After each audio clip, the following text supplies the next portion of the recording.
Cycle కొన్నావా? ఆ ఎంత పెట్టుకున్నావురా? 350 రూపాయలు పెట్టుకున్నా. ఏటని డబ్బులు పెట్టుకున్నావా?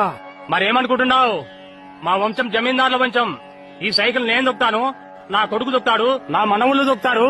ఈ సైకిల్ తొక్కుతూనే ఉంటారు. నువ్వేంట్రా ఈ పొలంలో పుల్లలేరుకుంటున్నావు? నాదేటుందిలేరా పేదోండి. రూపాయి కోడెట్టి ఇదిగో ఈ ఎకరన్నర భూమి 160 రూపాయలు పెట్టి కొన్నాను రా. ఒరే ఎర్రోడా, 160 రూపాయలు పెట్టి భూమి కొన్నావా? నాలాగే సైకిల్ వచ్చుగా, దట్టకి తిరగచ్చు. నాకెందుకులేరా సైకిల్?